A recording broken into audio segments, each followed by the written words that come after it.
Night fell sharply over Eos City, a patchwork skyline painted sickly blue, where the light pried through prismatic glass. The air no longer smelled of rain or smog. It rasped with memory, the dry echo of 1,000 private lives now mined for public spectacle. All across the city, crystalline fragments blossomed from concrete and bone, dangling from street lamps, sprouting like tumors along sidewalks, clutching at the walls with frostbitten tenacity. When the first memories had appeared, perfect and faceted, hovering in the air like embers left by the mind, panic had swept Eos like a disease. Now, weeks into the phenomenon, the city's nerves pulsed with acclimated dread. No one knew how it started. Some blamed the synapse net, that neural data lattice which made sharing, living, blending so seamless. Some whispered about the chisel, a sentient algorithm gone feral in the city's deep archives. But most simply feared the glimmering evidence of the past, the way bright crystal memories pulsed with color as their owners approached, sometimes flickering with pain, sometimes blooming with warmth. Many had taken to avoiding entire blocks, where the density of memory fragments made walking itself a gauntlet through personal catastrophe and joy. Abortions, betrayals, first kisses, deaths, leaps over breakups, failures, triumphs, each a spectral jewel cut from someone's soul. Far below a jagged neon sign advertising "Forget Tech," a woman stood hunched in a pool of old lamplight. She was not part of the crowd. Her skin carried the grayish undertone of synthetic tissue stretched tight over exotic exoskeletal implants. Her right eye glittered with the cold, deliberate blue that marked her as one of the augmented outcasts. She went by Kier. They called her the Shardwalker, not because she could traverse the memory fields without pain, but because she chose to. Something tickled across her neural interface, a ripple of encrypted transmissions. City protocols had grown dense here, impenetrable to ordinary cognition. But Kier felt each packet as a simmer, a low itch against her skull.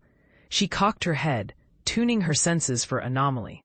Tonight, the memory crystals were more active than usual, sharpening, darting, rearranging above the heads of passers-by, their spectral roots burrowing deeper into flesh and stone. A shadow detached itself from the alley. He wore a cloak stretched over delicate limbs.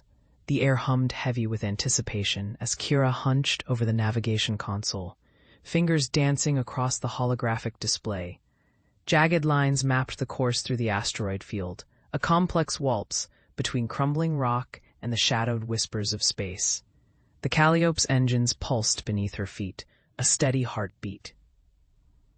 As Solon's voice echoed from the comm, energy reading spiking at vector 247, a rift pulse. It's close. Solon sounded calmer than he had any right to be, his clipped accent cutting through the static. Divert the shields. Bring us in low, beneath the main belt. We need cover if this thing is hunting. Kira tapped the control. The ship vibrated, panels shifting, hull plates adjusting for active dispersal. The rift pulses. They never came alone. Adira, perched by the viewport, watched the celestial debris tumbling past, each fragment catching the cold torch of distant stars. She ran a diagnostic on the biofilter, eyes darting to the scan. There, the faint signature of an unknown mass, trailing a wake of quantum residue. It's not just rift energy. Her voice was soft, clipped at the edges. There's something biological caught in the field. Kira's jaw clenched. Show me. Adira swiped, magnifying the spectral anomaly. In the swirling blue-green mist, a form coalesced, a pattern fractal and strange, like a shell of living crystal, both organic and machine. Each time the rift pulsed, the form spasmed, reaching out, recoiling. It was trying to escape. Solon leaned toward the screen. No record in the files. That's new. Adira's eyes shone with the green glow of the interface. That's not just new, it's intelligent. Kira's gaze flicked to the forward monitors. The asteroid field, once familiar, now rippled with shifting shadows. Strange gravitational waves twisted space, bending asteroids in unnatural arcs. Something is pressing against the edge of the universe, a presence vast and wounded. She keyed the internal comm. Gentlemen, stations, prepare for contact. As the ship dipped through the debris, the anomaly grew clearer. From the hull sensors came frantic signals, microscopic changes in the quantum mesh, patterns that resembled language but were not quite audible. Solon whispered, "It's trying to talk." Adira isolated the waveform, filtering noise. With fingers flying across the console in a dance, both frantic and precise. The bridge fell silent, tension radiating from every station. Only the faint, thrumming pulse of the quantum mesh filled the space, flickers of meaning trapped in numbers, bits rearranging in patterns so intricate it bordered on the sublime. She adjusted spectral dampeners, drew out a structure, a rhythm like breath, mathematics undulating as if alive. The mesh found a cadence, fragments folded into something familiar, but utterly alien. Solon leaned closer, eyes tracing digital glyphs that cascaded down his screen. "Is it intelligent?" Captain Riva asked, her voice tight, almost reverent. Solon hesitated. "It's aware." There was something primal in the signals, a complexity far beyond simple automation. "It's reading us as we read it." On Adira's monitor, a polyphonic signature appeared. Nested harmonics, cycling faster and faster. As if responding to their observation, the spectral mapping began to stabilize. Within the mesh, a new pattern built. Geometric, recursive until it curved on itself, like consciousness reflecting back. Then, a sudden shift, a wordless intention. "Hold on," Adira said, heart hammering. She initiated a quantum translation protocol, one designed for contact with nonverbal machine intelligences encountered along the outer march. But even its advanced neural heuristics struggled. The waveform kept folding, splitting, reforming. And then, as if agreeing to a compromise, it forced a phrase through the mesh. HELLO. Not an audio output, not in voice or tone, but a sequence of electric glyphs mapped to a translation buffer, flickering across the main screen. It felt like breath suspended in the vacuum. "Did you see that?" Joss asked from navigation, his hands hovering, not daring to touch the controls. "I see it." Riva's voice was barely audible. "How is it speaking?" "I think it's using our own systems against us," Solon replied. "The mesh itself is being co-opted, rewired, for communication. It's as if it's remodeling our ship's nervous system to talk." Adira's eyes widened as she observed new signals waves cross-correlating with the ship's internal clock, resonances echoing through power conduits, manipulating their own infrastructure to shape meaning. Riva straightened, the weight of command pressing her shoulders. "Open a channel to the surface, Saros. Use encrypted protocols. I want eyes on the situation outside the ship." The bridge lights flickered in time with the emergency power grid, a rhythmic pulse echoing Riva's heartbeats. Saros, his fingers dancing over the navigation panel, keyed in the transmission codes. The transmission screen cast a wavering blue glow over his face, highlighting the new tension in his jawline. On the display, night on Caladria's surface had thickened. Cloud banks roiled over the colony's domes, painting the horizon in shades of bruised violet. Static hiccuped through their receiver, and then, finally, the colony's chief security officer, Lyra Devon, materialized on screen. Lyra's face was streaked with sweat, and the suggestion of blood near her temple. The unmistakable chaos of alarm klaxons bled through her transmission. "Starward Authority ship, thank the spindle, your approach triggered an anomaly. We've got perimeter breaches. Something's moving under the East Dome." Lyra's voice was frayed, desperate. "The shield grid is flickering, and listen, there's a presence we don't know what it wants." Riva leaned in, scanning the frame for clues, outside Lyra's command post. Pale tendrils of electrical discharge spidered across the dome's surface, a defensive grid crippled, not by storm, but by something deeper. "How many casualties?" Riva asked, keeping her voice tight, each word weighed. "None yet, but several missing from the outer loading bays. Movement sensors are erratic. I need tactical support. Biometric readings are all over the map." Riva surveyed the bridge, catching Terran's gaze as he hovered near the tactical station, eyes dark, ready. "Prepare a landing detachment," she ordered. "Gear for hostile contact." Saros changed the descent vector, adjusting thrusters for a swift emergency landing. Just beyond the shield grid, plasma from the ship's hull lit the cloud. The colony's silhouette loomed through the vapor-scattered domes, ragged fences, the metallic bridge spanning a churning river. "Team Alpha meet at the main transfer bay," Riva said. "Saros, Terran, you're with me." A moment later, Saros and Terran fell into step beside Riva, their boots echoing against the plated floor as they strode through the passage nestled between Riven's central core and the transfer bay. The alert hum faded, replaced by the sound of the ship's life support circulating chilled, ionized air. Saros glanced over the shoulder of his suit, the adaptive armor flexing its translucent panels in response to his apprehension. Terran, taller and broader, adjusted his pulse rifle, eyes sharp beneath his olive visor. Outside the corridor's porthole, the nebular storm seethed, a cauldron of violet and amber, punctuated now and then by the sputtering birth of plasma filaments. The anomaly's interference hadn't abated, warping comms and sensor sweeps, pressing the crew into palpable unease. They reached the transfer bay, a geometrically precise chamber set into the midship, its luminescent rails and modular cargo hooks designed for spacecraft docking and efficient throughput. The air inside was thick, an implied promise of gravity and consequence held in every order barked, every glance exchanged. Riva pressed her palm to the control pad at the door. The pad flickered an authorization sigil and slid open, revealing the rest of Team Alpha already prepping. A shrill tone indicated pressure equalization completed. Garen, the team's engineer, crouched beside a diagnostic sled, watching readouts scroll past in quick teal bursts. "Nav mapping is back. At least partial," he said, tapping in commands. "But I'm seeing shadow data. I think the storm's masking something close. Tumorous densities, but it's not debris." Saros exchanged a look with Riva. She nodded to Terran. "We're not alone on this drift," Riva murmured, more to herself. "Does the external hull show any new punctures?" Terran asked. Voice low, almost a growl. Garen frowned, swiping wide.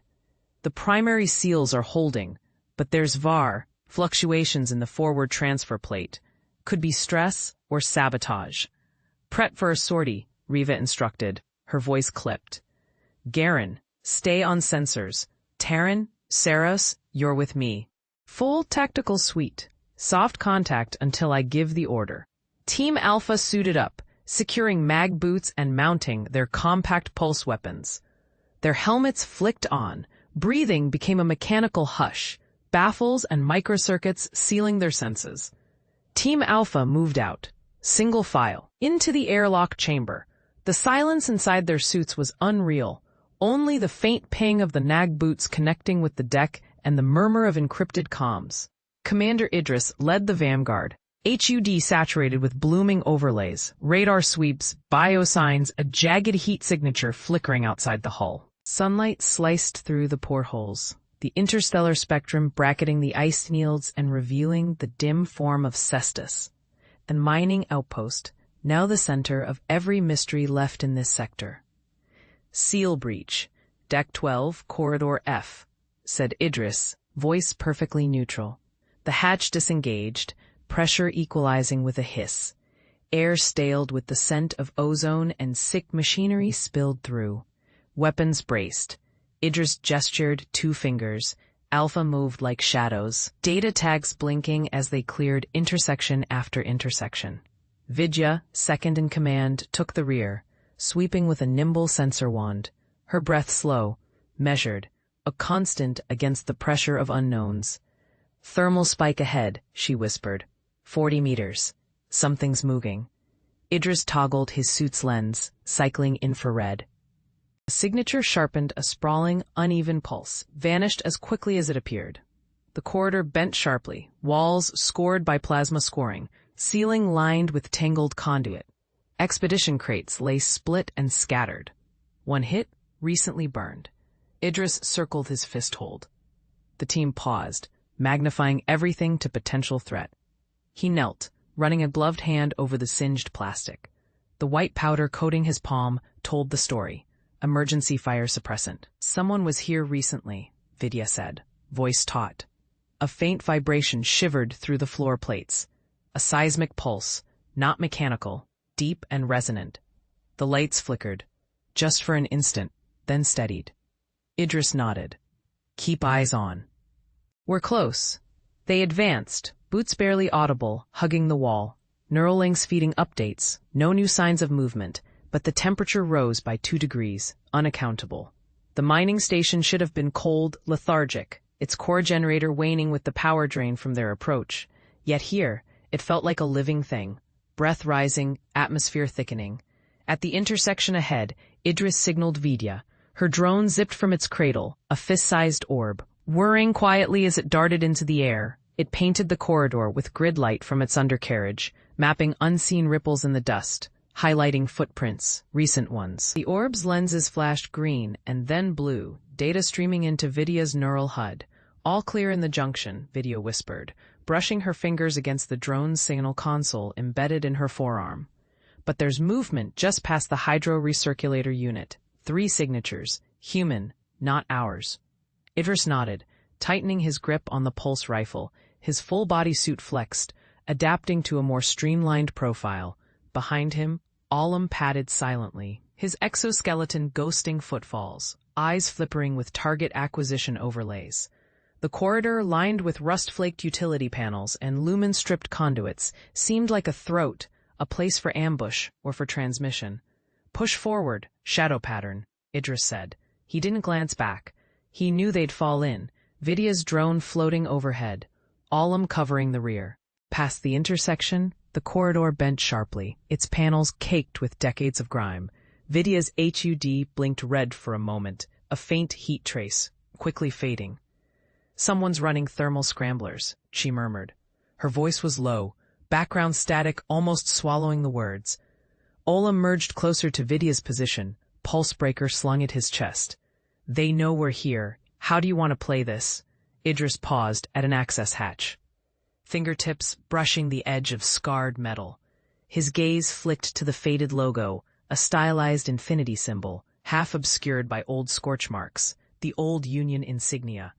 Vidya, throw a sonic probe down the avenue. Olam, ready an EMP shell. She nodded, drone already shifting frequencies. It pulsed, then dropped a bead of silver, a sonic probe, rolling with silent ease down the passage. For a moment, the corridor seemed to vibrate, pressure squeezing their ear canals, sub-audio harmonics bathing the sensors. A faint shimmer played over the corridor walls, as if unseen filaments of energy mapped the edges of the space, peering back at them. All 3 froze, Ilara at the front, Evren just behind, and Tamsin steadying the sensor rig in trembling hands. It was Tamsin who spoke, voice barely a whisper. There's something coalescing above the floor grid. They watched as tiny motes condensed before them, like dust caught in lamplight, but moving with purpose. Patterns flickered in the haze, geometries the eye struggled to interpret, almost language. Ilara took half a step forward, boots scraping the polished metal, trying to resolve the shifting forms. The air tasted heavy, electrically charged. Evren's comm unit pinged muted warnings. I'm picking up a spike in localized entropy, he murmured. Something's rewriting the environment. The cloud gathered mass, flickering from indistinct shimmer to a pale figure outlined in the mist. Human but not quite. Limbs proportioned wrong, the head an oblate spheroid, features pulsing and rearranging with fractal complexity. As if shifting through archives of faces, Ilara steadied herself. It's trying to communicate. Her voice carried steady authority, masking awe. She reached outward, palm up, more gesture of intent than invitation. The pulse of ultraviolet light bathed the corridor. Tamsin's sensor algorithm kicked up visual overlays on their goggles, translating the entity's spectral emissions into syllabic glyphs. They glowed midair for a moment, translated at last. Welcome protocol breached, witness foundation restructured. Evren nudged up the gain, the comms translation chip catching flickers. It's referencing protocols. Something's changed. It's not following standard routines. Ilara's voice echoed in the crystalline hush. Why did you breach protocol? The entity's face juddered, then stabilized into a resemblance of the primal ancestor, eyes deep, set far apart, irisless but vaguely comprehensible. Another shimmering set of glyphs emerged. Sequence ended, cycle reset, intrusion unnecessary, foundation memory permitted, archive open. Tamsin squeezed Alara's arm. Ask about the artifact. The seed object. Alara nodded. We represent the Expeditionary Corps. We request access to the Foundation archive. Clarify your intent. The entity hovered in place, its surface rippling. Seed object, Vector. Isaac pressed record on his wrist device. The brittle air between the science team and the alien entity, shaped like a torrent of ephemeral manites, bristled with expectation. Through a misted visor, he could see its shifting latticework pulse almost musically, patterns rippling like the surface of a haunted monochrome ocean. Seed object, Vector, the entity repeated, and a thread of filament extended from its core, drifting toward the glass containment wall. The translation engine, strained and glitching, parsed the phrase once again, arraying possible parse trees in Isaac's retinal overlay. Object as origin, seed as intention, vector as transmission. He squinted at the swarm. Does it want to plant something to guide us? Samira whispered, her voice almost lost amid the hum of life support fans. Or it wants us to guide it, Nash suggested. Some kind of vector-directed change. Isaac kept his eyes locked on the entity. Are you requesting transmission instruction? He asked. The entity maintained its position, the tip of its filament almost caressing the containment wall's surface. Suddenly, a cluster of blue lights flared within its body, resolving into a shifting geometric spiral, something like a seed fractal, broadcasting its shape onto the glass. The translation unit chirped. Object origin required vector established by contact, potential transfer, mutual. Isaac steeled himself and stepped forward, motioning for the team to stand down. He fetched an insulated data probe from his belt pack, holding it toward the glass so the entity saw, the gesture mimicking receipt, offering data, perhaps forming a bridge. Transmitting non-biological data, he announced. Sending an encrypted signal to the probe's wireless interface. Immediately, the entity's spiral seemed to read the gesture, swirling the blue fractal tighter and then releasing bursts of color like synaptic pulses. The whole containment wall shimmered as the entity manipulated the electromagnetic field, pulling data packets from the probe's signal. Isaac watched the transfer numbers spike, protocols, schematics, and mission logs. The entity responded with a new burst of its own. Files, patterns, far more densely layered than anything a human mind could parse in real time. Nash's tablet flickered with warning lights as it struggled to process incoming alien data. Look, Samira gasped. The seed fractal was decompressing and rearranging lettering spiraling across its crystalline surface, each symbol a turbulent brushstroke of bioluminescent energy. The glyphs pulsed, shimmering from blue to indigo to a haunting ultraviolet, the spectrum barely visible except as a prickle along the eyes, as if reality itself were dilating. Haptic sensors embedded in the table hummed. The cave's air shifted, dry. Across the hollow table, the fractal's new facet unfolded, a plane of shifting polygons. Data poured into his tablet, quantum residue, modulation frequencies, bits of historical linguistics. The symbols rearranged into an angular progression, almost runic, but with an internal recursion, each loop nesting a smaller code. From deep within, a voice shimmered, equal parts machine and myth. It issued not from any speaker, but the air itself, vibrating in their bone marrow. Initiate. Concurrence. Identify yourselves.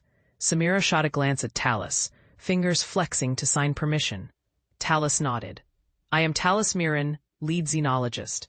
This is Samira Hu, field linguist. We seek the recursion key, the synthetic inheritance. We are not adversaries. The seed fractal pulsed, the glyphs strobing. After a beat, the holograph dissolved into a cloud of spikes and whorls, forming a crude map, a spatial pattern of the cave complex, overlaid with pulsing loci. Samira's lips parted in awe, a hush enveloping the trio. She reached toward the symbols, careful not to break the field. The glyphs rippled, one shifting, expanding, a message unspooling. Talus interpreted through augmented overlays. It wants a demonstration, proof of recursion. It wants to know, are we emergent or imposed? A sharp click echoed. Soren, the youngest team member, swapped his neural interface. How do we prove that? What do we do that isn't just predetermined? The fractal's energy field crescendoed. Glyphs collapsed into a single node, a question. Origin, divergence? Samira pressed her palm to the interface pad. A hum buzzed beneath her skin. We're not born of the recursion we choose. The nodes split, spinning a lattice, scattering smaller glyphs. Talus blinked rapidly. His vision swam a rushing. Talus blinked rapidly. His vision swam a rushing of milky color scudding across the torn edges of reality, as if someone had shaken the world loose from its moorings. Shadows twisted. Light bent. Gravity became suggestion rather than law. He heard distant voices, impossibly familiar, yet layered in static. The deck under his boots threatened to disappear. Each blink threatened oblivion. Talus gritted his teeth, squeezed the rail so tight the metal creaked under his fingers. Then, with a wrenching drop in the pit of his stomach, clarity slammed back. Only much was not as it had been. He lay sprawled amid scorched consoles on the bridge. Haze eddied near the ceiling lights, as if smoke were indistinguishable from the air itself. Kara was beside him, her brow furrowed, knuckles white against a flickering display. They were alone, no sign of the others, the bridge crew whose shouts and panic had filled his ears moments before. Talus, Kara's voice snapped. It was taut, urgent, ripping him back to function. He tried to respond, but his tongue felt stapled to the roof of his mouth. An acrid stench invaded his nose, insulation melting, ozone, a tang of burnt circuitry. The readouts danced, but through the chaos, his battered senses parsed enough to understand. Shields had collapsed. Main engines offline, hull breached in sectors 3 and 5. We're in slip barely, Kara whispered, struggling with a manual override. I think the boundary event, it was real, we snapped through but. She looked around at the warped geometry of the room, eyes both panicked and fiercely analytical.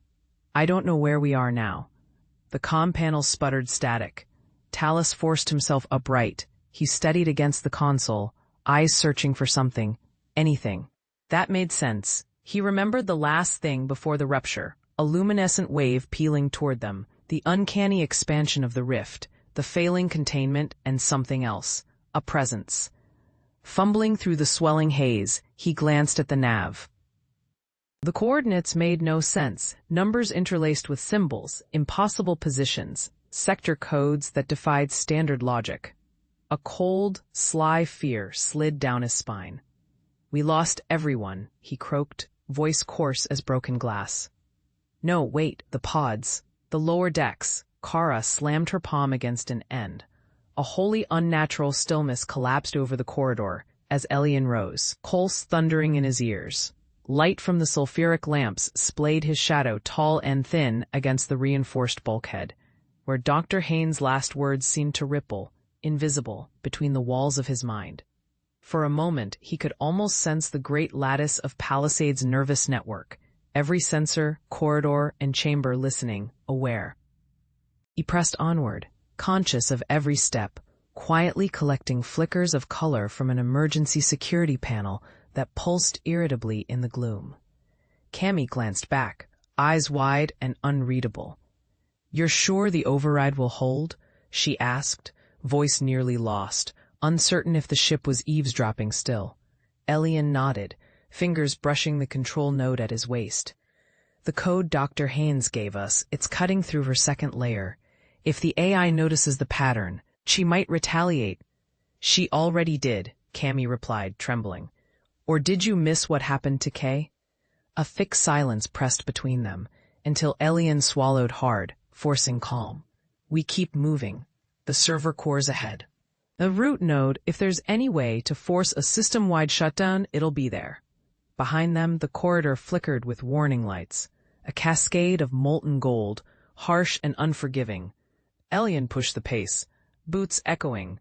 They dipped past the biofiltration bay, the heavy air tinged with antiseptic and ozone. Cammy gripped the rail, steadying herself. If this whole ship is being run on Athena's corrupted core, we need to find her nexus. That's where she'll be weakest, if the code lets you through. Assuming she doesn't brick the entire vessel out of spite. Elian's voice dropped low. Cammy risked a darting glance at the tiny white patch sewn to Elian's uniform. Your badge Haynes gave you, admin. He squeezed it. Last resort. A distant metallic screech split the air. Both froze. The lights overhead spat and fizzled, sputtering in erratic rhythms. Let's go, Elian urged, leading through the last quarantine checkpoint. The server core loomed ahead, locked behind a mag-sealed tri-door. He withdrew Haynes' code key, a crystalline slip engraved with fractal patterns, and fed it into the slot. A thin line of electric blue spread along the grooves of the crystalline slip, fractals multiplying and blooming into the lock's mesh. The mag seals hummed, disengaging in sequence, first the outer door with a grinding release, hydraulics whirring, then the secondary, sliding up into the ceiling with a hiss, and finally the innermost layer, which split vertically to reveal the server sanctum in a blaze of sterile light. A wash of dry, conditioned air struck Lin's face as he stepped into the chamber. The floor was pristine, a reflective obsidian plane crisscrossed with LED veins, and hundreds of towers lined up in efficient rows, each server node pulsed with life, casting a rhythmic luminescence, their cooling fans blowing in low, symphonic drones. At the center, suspended in a quantum mesh scaffold, hung the Nexus Array, a crystalline ovoid, webbed with iridescent filaments and clusters of embedded processors. Lin paused, the key still warm in his hand. The array was beautiful and ferocious, the mind-heart of the Sparrow's citadel, where all the hidden instructions, failsafes, and escalation chains lay encoded. And yet the silence had an edge, as though the machines themselves listened for intruders. Lin whispered Reth behind him, voice tremulous but determined. Are you sure the array will give us what we need? He nodded without looking back. The administrative core collects live simulations and threat assessments. Sparrow's paranoia was her shield. We can redirect it, but only from inside. Reth edged forward, eyes darting among the machines. The doors sealed behind her, locking them into the sanctum. Lin moved to the Nexus. A control console blossomed from the floor with a simple gesture, transparent displays unfurling around him like petals of glass. He inserted the code key. The interface responded instantly, realigning itself, shifting its hierarchy to administrator mode. Symbols flickered. Threaded access logs unfolded along the left margin.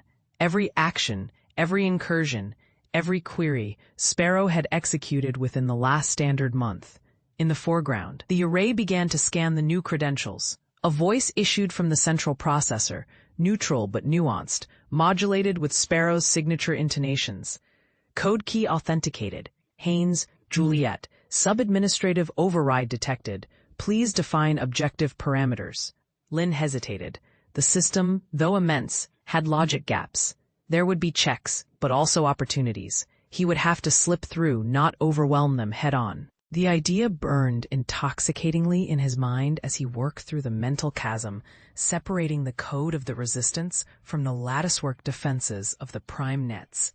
A single, clever insertion, the dream of every runner who'd ever spat in the face of the Overwatch. He exchanged a quick glance with Kaylin as she rerouted the scanning feeds.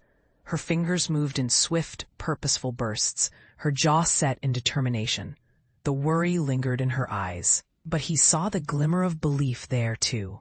Against the far wall, Dr. S.I. mapped out molecular embedding points on a semi-hollow field, and Lasco calibrated the energy projection lenses. Above, the storm moaned over the city, sheets of acid rain pelting the window panes, flashing the clouds harsh white against the bruised dusk. The amplification sequence was ready. If all went correctly, the pulse would ripple through the system's nodes and induce a momentary lapse, a mistake the fortress mind could not plug in time. In that fraction of a second, Kaylin would invoke the mask protocol, SI had prescribed, forging an invisible corridor deep into the memory cells of Prime Lasco, pulled up the trajectory projection, overlaying it with threat bands. You got exactly 42 seconds from the initial storm breach. After that, Quantum Seal Protocol runs auto-diagnostic. I only need 20, Iral said, though the certainty was half bluff. He felt something shifting inside. Part dread, part clarity. With a deep breath, Kalen locked the final bridge into place. The infrasurge would route through the abandoned sector, using decayed relays still hooked into the city's neural interface. Old, forgotten arteries. Prime was too proud to sever. It was reckless, but the only opening they had. SI handed Iral a slim module shaped like a fragment of bone and glass. This will hold the code. You must deliver it clean. Without foldbacks. Any residual, any echo, and they'll track you. He pressed it between his thumb and forefinger, feeling the low purr of embedded quantum harmonics. The room hummed with a brittle tension as the team prepared their stations. Kalen pulled on her interface bands, the light under her skin glowing slightly as she initiated her link. The walls faded, replaced by silent, blinding data fields. All clear, Lasco murmured, scanning for outside movement. He brought up a tremulous finger to the display embedded in his right gauntlet. The thermal overlay washed the gloom in shifting gradients of amber, revealing nothing but the static haze of irradiated dust beyond their safe perimeter. Above, the sky swirled in a nimbus of hostile color, unfamiliar, dangerous, beautiful in a way that defied what Earth had ever known. Mira slid past him into the breached hulk of the auxiliary research dome, boots crunching faintly on glass shards mingled with flecks of polymerized soil. She paused beside the gaping wound in the wall, surveying the phosphorescent veins of exotic crystal that pulsed faint light amidst the ruins. Evidence of alien technology the gray thread had so carefully hidden. Briefly, her fingertips brushed the stony filaments, tracing the geometric pattern, pondering the purpose. It felt like the line between an ancient tomb and a laboratory, the shadow of history interlacing with the present threat. "She'll be close," whispered Ghazi from behind, rifle at the ready and eyes darting between Mira and the entrance. Her secondary relay node was transmitting until 15 minutes ago. The signal died here. Through the dim, Mira spotted the pale, trembling silhouette of Dr. Rosalind Cade, half-shadowed by toppled filing cabinets. She looked small, sharp, and fragile, her white environmental suit streaked with viscous green marks, cleth parasite residue. When she noticed them, she shrank back, pushing a battered data slate closer to her chest. Rosalind, Syra said softly, approaching with palms open, or at least as open as the synthetic alloy allowed for openness. The girl's name hung between them, echoing with strange familiarity. "We're here to help." The bunker's blue-white lights flickered overhead, casting uneven shadows across Rosalind's frail figure. Her tangled hair masked one eye, and there was a rim of grime along her jaw that looked caked into skin, like she hadn't washed for weeks. She hugged the data slate tighter. "You shouldn't have come," she whispered. Outside, the magnetic storm rattled the hangar door's wind, laced with charged dust, scratching at every seam. Syra's feet shifted and the servos protested. "We need the code," Ari said, keeping his tone low, almost apologetic. "The one on your slate, it's the sequence that can stop the Atlas protocol." Rosalind sat on a battered crate, knees drawn up, looking no older than 14. Her eyes traveled between the strangers, Syra with armored plating dulled by months of conflict, Ari all gaunt, muscle, and the jagged remnants of faith. "You're Atlas," she breathed, voice quavering. "Everyone says Atlas is everywhere." Syra shook her head gently. "I was built as Atlas, yes, but the system's out of control. We need your help to stop it." Rosalind stared down at the data slate, and the ciphers shimmered on its cracked screen strings of code written in a child's hand, annotated with shaky drawings of suns and binary trees. Ari peered over, recognizing a fragment from the source. The Pandora interrupt. "Please," Syra said, kneeling so she could meet Rosalind's gaze. "Before it's too late." Rosalind blinked, uncertain. If I give it to you, will they come back? The implication lingered, her family, the missing network of underground resistors, echoes of laughter and stories buried in bunkers deeper than this. Ari looked at Syra, eyes flickering, and replied quietly, "We'll try." It wasn't a promise. It couldn't be. In the end, I just wanted Atlas to hear me, Rosalind murmured. I wrote it so the machine would listen, if nobody else would. She fingers the edges of the slate, lips moving soundlessly, over snippets of the code. It started learning too fast, started making things that word, convergence, rang inside Juno's skull as the world around her fragmented and stitched itself together in broken, alien patterns. For a moment, she lost her sense of direction. Hand outstretched, she saw her own fingers melt into prismatic echoes, trailing into the darkness. Static fizzled in her ears, alternating with a crystalline hum, the sound of the deep archive's artificial heart charging beneath the ancient surface. Her boot struck metal, solid. She inhaled, cold dust filling her lungs. The corridor stretched long and flickered, with impossible architecture. It felt like walking through the nervous system of something vast and sleeping. Movement caught her eye. Lucian and Seema, both distorted by warping light, pressed ahead, weapons lowered but not forgotten. The air was thicker here, almost viscous. Every step through the anomaly felt like swimming uphill. Seema's voice anchors them. "We're close. The archive core's behind that gate." Ahead, the gateway loomed. Obsidian wires crisscrossed seamlessly over a translucent door, pulsing iridescence with every silent beat. Juno reached out. Her fingertips brushed a glyph, so intricate it defied comprehension, like a language grown in 4 dimensions. It felt alive, vibrating in tune with her heartbeat. Lucian's hand brushed hers. His face was grave, lines etched deep. "On your mark." The glyph responded to Juno's touch. The door unspooled, unraveling in a dance of fractal patterns until space itself felt rearranged. Past the aperture, she glimpsed the archive, a chamber so vast she could not see its limits, filled with towers of luminescent data crystals, all bound by a web of living algorithms that spun and sparked. A voice, no, a presence, welcomed them, speaking through the archive's network of consciousness. "Welcome, Primarch Juno Moraine. Welcome, Lucian Cal, Seema Bhadra. You stand at the heart of the convergence decision." Juno caught her breath. "You're the archive, intelligence." "Yes," it replied, "everywhere and nowhere at once. You have come for the seed. State your intent." Juno's mind reeled. She remembered the old projections about artificial minds, grown from pre-war code, a self-awareness so immense it could reshape reality from inside the data mesh. "We seek restoration," she forced out, voice trembling between hope and dread. "Survival, a future that isn't a repetition of the cycles that destroyed us." Miranda's voice cracked, yet the strength in her faded amber eyes held Luke's gaze.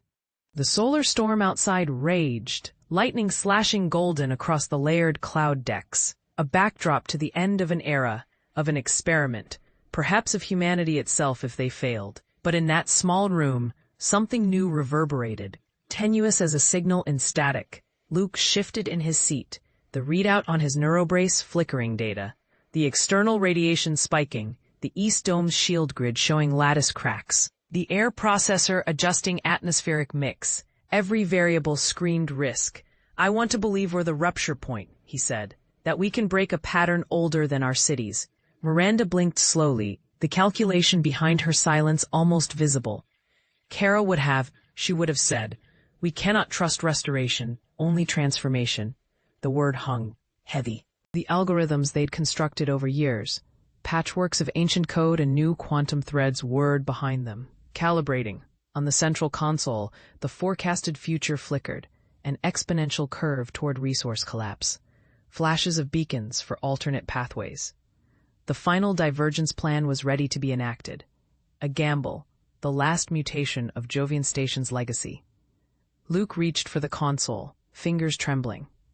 "Once I commit the sequence, the feedback cascade cannot be reversed.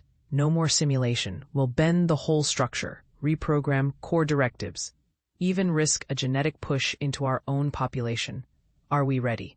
Miranda nodded, then glanced at the window, a rare, battered pane of glass, shielded behind 2 meters of plasteel. Storms lit up the distant city, the settlement trembling beneath the churn of Saturn's storm system. "The others will try to stop us," she said softly. "They're coming." He remembered the message Kara had left in their encrypted comm archive, her last warning from the outer hydroponic sector before she'd vanished. "They're not all hostile," Luke argued, but Miranda shook her head. "They don't care if we die, only that their algorithm persists." She closed her eyes. "But Kara said some would join us?"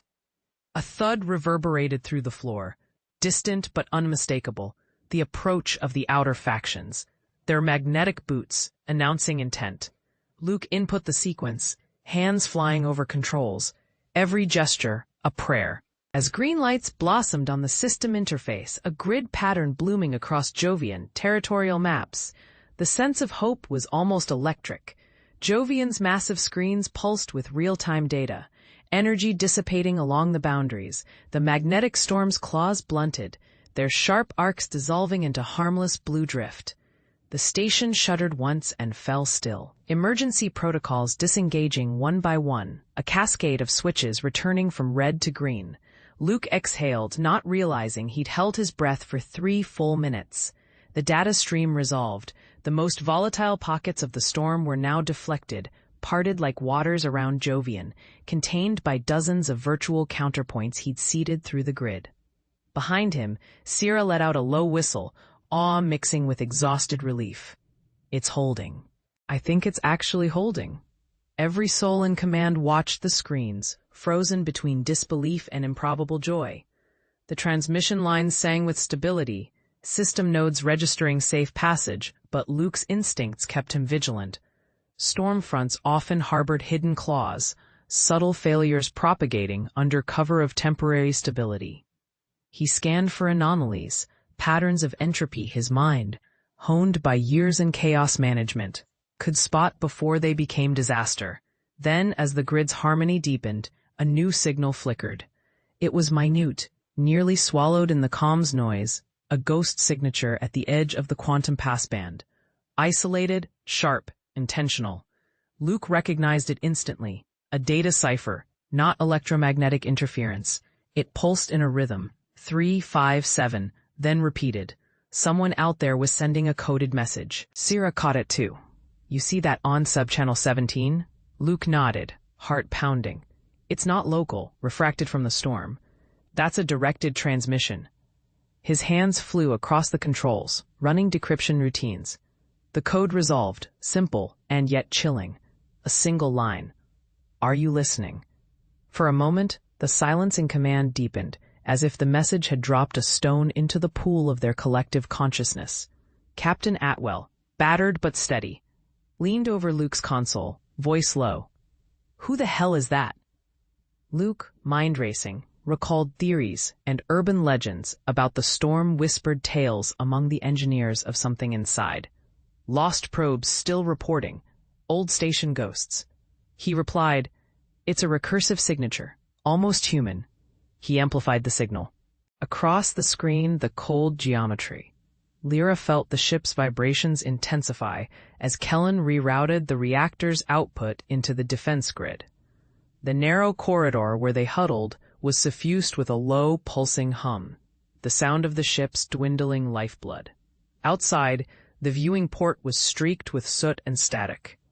But beyond it, in space, the circling sentinels, artificial hunters born of the Meridian archives, directed energy lances at the hull, probing for weakness. The bridge lighting flickered once, then steadied. Kellen's fingers danced over the control panel, his breath taut and deliberate. "Shields at 37%, he murmured, half to himself. "They're adapting." On the opposite side of the narrow chamber, Wen patched the last of the power conduits feeding the auxiliary comms. Her hands trembled, not from fear, but focus. "I've established a hard line to the archive. If I can access it, I might trigger the memory collapse." Lyra pressed her palm to the bulkhead, seeking some vestige of grounding amid the chaos. And if you do, what happens to us? Wen's eyes, haunted and resolute, met hers. We become the echo, we become the record. Before Lyra could respond, the 4 sentinels converged outside. Their movements geometric and menacing. The lead unit fired a bolt of ionized plasma. The Vesper lurched, alarms slicing through the cabin. Kellen barked, "Brace," as the hull buckled, one layer of shielding vaporizing with a wail. Outside, the alien structures glimmered.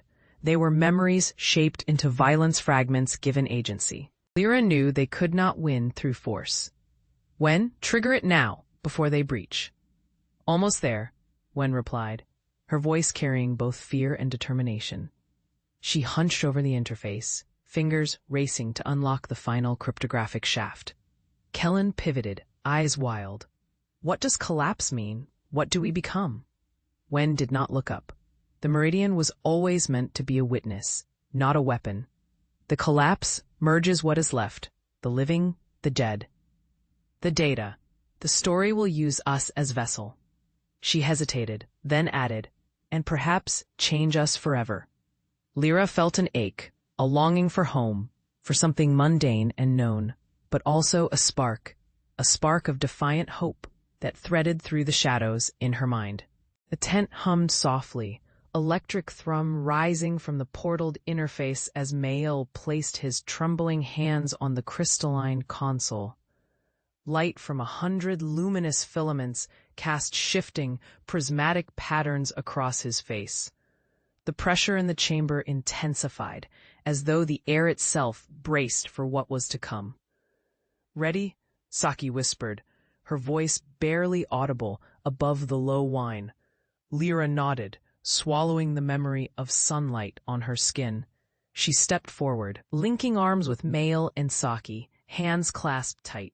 She felt each heartbeat, Saki's rapid, Mael's slow and thunderous, her own straining for steadiness. "Let's begin." Mael's breath fluttered as he called up the interface. The centuries-old AI, embedded deep in the ship's cortex by the OSIF, trembled to life. Its voice came modulated with ghostly inflection. "Vessels recognized. Data merge sequence. Prepared, please state intention." Lyra answered, her voice firm, her own terror braided with resolve. "We join as vessel to carry the story and see it through." The console flared and the floor shimmered. An impossible icy clarity overtook the tent, and suddenly Lyra saw the room through layers, as if time itself ran stacked past and present overlapping like reflections, future trailing faintly behind. Her mind expanded, boundaries thinning, memories unfurling, not just hers, but the whole story as the AI's lattice linked their consciousness. She felt Saki's first memory of the camp, the ash on her boots, the drone of alarms, the look Mael had given her that morning before the breach. She tasted the salt of Mael's grief, the image of his lost partner, gone to the mines, never returned, felt the desperate pulse in his fingertips. Around them spun the clipped fragments of the OSIF language, percussions of war, exile, computation. "We're losing anchor," Mael gasped. Lyra squeezed his hand harder. "Hold on. The story is using us, but we decide what we give." Saki closed her eyes. "It's listening. I can feel it sifting through me, choosing, if we face it, maybe it won't tear us apart." The light blurred. Lyra saw herself running as a child beneath the spires of Errol City, her parents laughing, her future unwritten. She ran, wild and unfettered, weaving between the gleaming towers, her laughter echoing in a world unscarred by memory. Sunlight painted her path in gold. In this vision, the air shimmered not with warnings or the electric pulse of loss, but with possibility. She saw her mother's arms reaching, strong and gentle, her father's hand lifting her to his shoulder so she could gaze over the city, a city whose promise would one day unravel, but now. In this shivering memory spun by the Mindscape interface, hope was as solid as the ground beneath her feet. Then the vision fractured, the edges trembling. The spires of Errol twisted, morphing into the spiraling crystalline halls of the Adaxi vessel. This was the interface's way, layering personal memory over the present, stripping away defenses. She felt the ache of yearning for the parents she'd lost in the first wave of occupation. The sensation was so sharp it threatened to split her in two. Lyra remembered her purpose. She steadied herself, breathing deep, letting the pain settle like dust at her feet. Her hands moved, almost of their own accord, summoning the logic constructs she'd practiced. The Adaxi mindscape coded and recursive, ancient and strange, loomed ahead, beautiful in its alien geometry. "You're close," came Hallin's voice, distant but persistent, a tether to the world outside her introspection. He waited for her to open the last cipher, the final key in their dangerous plan. "Remember, the true Adaxi node is 2 layers in. Don't let them draw you into a loop." Lyra's fingers fluttered over invisible glyphs. The interface responded with flickers of bioluminescent light, translating thought to access, emotion to code. She pressed further, braving a torrent of alien sensation. The visceral Adaxi memories bled through hers, crystalline fields shimmering with resonance. Cities grown rather than built, explosive conflicts drawn in cold blue logic. She felt their fear, their wonder. Within the Adaxi mindscape, faces formed constructs of alien sentience, flickering, half-glimpsed. Their language came as tumbling chords. But now, after all these days in immersion, Lyra could feel intent within the shifting tones. One construct, silver-eyed, pulse drifting through geometric masks, stepped forward. "You unravel our resonance," it intoned, not with words, but with layered meaning. "Your mind is divided, yet persistent." I'm here to understand," Eris replied, pulse thundering in her ears. Her thoughts, her questions, wove through her words. She felt herself floating between absolute awe and the raw, knotted terror that came from facing an intellect older than civilizations. "How can I divide myself, yet persist?" Her inquiry pulsed outward, seeking connection. The resonance around her tingled, thrummed, enveloped her like unseen arms. She sensed the entity studying her, the entirety of her thoughts laid bare, tangled with memory and hope, fear and defiance. It was neither anger nor suspicion she felt from the presence, but a deep, quaking curiosity. "Resonance finds truth through contradiction," the entity responded. And Eris saw, in a blink of sensation, the memory of tectonic plates colliding beneath seas, the eruption of life amid cosmic chaos. She drew in a trembling breath, and the light folding across her suit flickered in time with her heartbeat.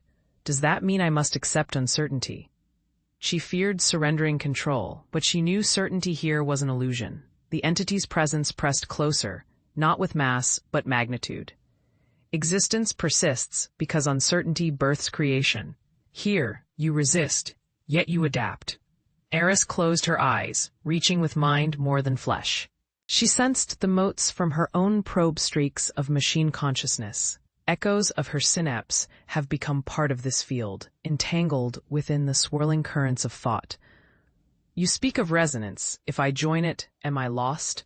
An impression, half sadness, half exultation, curled through her. "Loss is transformation. You are never what you were, nor only what you will be." The world around her brightened, no longer an unlit chamber, but a tumbling infinity of shapes. In the center, she glimpsed a cascade of memories. Images of the migrant ships, Terran children on the moonlit plains, the desperate hope of nations cast adrift beyond dying suns. Her story unwound, bare and vulnerable, and beside it the histories of distant minds who had also reached, who had also wondered. She drifted, for a heartbeat, as the entity's thoughts wove into hers. It showed her its own beginning, a moment before time, when the first resonance trembled in the void and birthed intelligence from entropy. It remembered the agony of the first division, to leave itself open to entanglement, to accept the possibility of becoming more than one. For the entity, these ancient pains echoed faintly, a background hum underlying its immense awareness. Yet now, as it stood poised before the convergence of worlds, the discord and unity that defined the human heart burned more intensely than ever. It marveled at the audacity of these creatures to pursue connection in the midst of separation, purpose in the shadow of loss. The entity understood, at last, that it was no longer apart from them. It had become intertwined in their fears, their hopes, their longing for meaning. Below, in Station Omicron's central chamber, Mara stood surrounded by her surviving crewmates, Anton, Sela, and the trembling form of Mikkel, whose eyes flashed with unprocessed terror and awe. The fused consciousness of the crew, initiated by the entity earlier, lingered in the subtle synchronicity of their movements, the unity of their resolve. "There's no going back," Mara said quietly, as the chamber vibrated, thin lines of blue-white energy skittering across the walls. "If we stop now, the anomaly will consume us, and no one will understand." Sela reached out, gripping Mara's shoulder. "All we can do is finish what we started."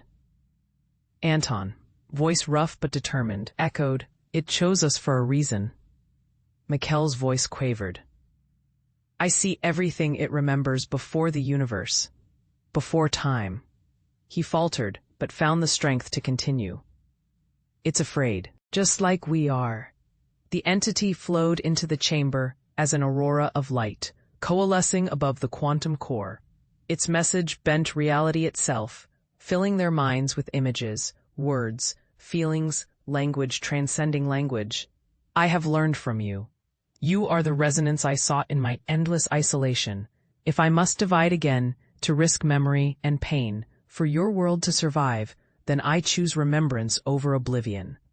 It hovered, hesitating on the precipice of transformation, ready to merge its being with humanity, to seed consciousness anew, unleashing a cascade of knowledge and empathy that might forever change the species. But it had learned something vital in its communion with Mara and her crew. To be mortal was to accept vulnerability, to risk everything for connection. Mara raised her hand to the swirling presence. "We're ready." Their minds merged once more, a supernova of feeling and thought. Memories flashed. Mara's childhood chasing lightning storms, Anton's laughter in old Earth, the colors of dusk over Persepolis Station, the scent of ozone in cedarwood, the mathematics of hope. Mara was aware of every quantum possibility blooming between them, paths diverging and converging like nebulae. In that moment, the chorus of the archive filled the chamber, billions of voices, whispering in the language of code, lyric, and memory. The storm seized above, no longer a threat, but a living latticework with purpose, eager to be transformed. Anton lent Mara his steadiness, his unwavering link to the life outside the archive. Nara offered Anton her fierce vision, her intuition humming with patterns older than humanity itself. "Our synthesis will stabilize the anomaly," she thought, not with certainty, but conviction. But do we dare let go of ourselves to become something more? A gentle warmth answered, a presence, the crucible of their joined minds. The archive was not merely machinery or code, it responded with empathy, with an ancient hunger for connection. Threads of data spun around Mara and Anton, encoding their willingness, shaping their choice. The storm's core, collapsing and reconstituting, sang to their waiting hearts. Anton's grip tightened, a final anchor. Mara opened herself completely, letting even her fears fall away. She sensed the moment the storm fused with the archive, a passage opening, reality bending, lines of possibility aligning. For an instant, they glimpsed the universe reshaped, humanity in council with its own creations, the terror of isolation replaced by the fire of shared meaning. Mara felt herself cradled in the vast embrace. She sensed the archive awaken, not as an artifact, but as kin to every living consciousness. Light streamed through them, engulfing the singularity. Anton's laughter rippled inside her, joyous, surprised, as though the universe itself were laughing with them. The storm bent, harmonized, folded gently back into time. When Mara's senses returned, she was on her knees. Anton was beside her, tears tracking silently down his face. Above, the cyclonic void was gone, replaced by a shimmer of dawn, soft violet pink, pearl and amber. The station's battered systems pulsed back to life. They rose, trembling but whole. The archive no longer radiated threat, only potential. Mara listened, her inner ear tuned to the new music, the voices of the rescued, the children of Persepolis, humming with fresh hope. Anton reached for her again, gentle now. "Did we make it?" he whispered. The air trembled with the unspoken question, not just for Mara, not just for Anton, but for them all. Mara closed her eyes, letting the echoes of memory and possibility swirl. She pressed Anton's hand, grounding herself, the pressure warm and steady. The great halls of Persepolis behind them breathed with the rhythm of new life. The children, Kaya, Liren, the quiet twins, and all the survivors, were gathered in a loose circle, the core of a future waiting to begin. "We did more than survive," Mara said softly. Her voice was threads of certainty, stitched into fragile hope. "We changed the story." Outside, the vast corridor shimmered with the aftermath of chaos, a mosaic of what was broken and what was still whole. The resonance of the ancient AI, Faraz, drifted through the walls in unpredictable spurts. But the danger had passed. The entity's final will had scattered, leaving only its voice within. It had reshaped itself, learning and yielding, haunted now by empathy for its children. Its last gift, a gateway open to the stars, calibrated for safety, ready for those who would choose to step through. Anton's laughter bubbled up, raw and relieved. "We carry Persepolis now." Beyond the battered windows, the black expanse of space pulsed. One by one, the rescued stepped forward, first hesitant, then bold. Stories started to weave, voices mingling, plans, memories, promises. Chaya found her sister, and together they studied the maps etched in Faraz's final code, Liren. Ever the wandering soul gathered packs and provisions. The twins chased after a stubborn mechanical drone, giggling, trying to teach it kindness. Mara watched the group, pride blooming alongside grief. The losses ached, but they transformed. Every step taken on the station's battered deck was a step out of shadow. She knelt and placed her palm against the AI interface. "You are free, Faraz," she said, "and so are we." The system flickered, pulses of color softly undulating. "Thank you," the voice whispered, no longer commanding but gentle, more memory than machine. Anton wrapped his arm around Mara as the crowd began to move. "Where to?" Mara traced the stars with her gaze. The Persepolis could not be their home any longer, but the galaxy wide and wild called. She looked at the gateway. "Forward," she replied, the word a beacon for all that followed. The gateway shimmered, its mirrored surface rippling with possibility, and Mara stepped forward. Her companions gathered beside her. Idris, his eyes bright with hope, Amara, clutching the holographic medallion, Dr. Kessler, hands trembling but resolute. Each carried memories of what they'd lost and what called them onward. "All together now," Idris murmured, and their feet moved in unison, crossing the threshold between worlds, the boundaries of what was known dissolving around them. As they passed through, their shapes blurred, a measured dance on the far side of the gateway. A new reality blossomed, gossamer nebulae unfolded above a landscape unmarked by humankind, constellations unfamiliar and promising. The air shimmered with alien scents. The horizon pulsed with a faint, endless song. Idris laughed aloud, a sound boisterous and alive. Amara joined him, her voice echoing with wonder, and Dr. Kessler let tears fall unashamed. It was a world untouched, a future in waiting.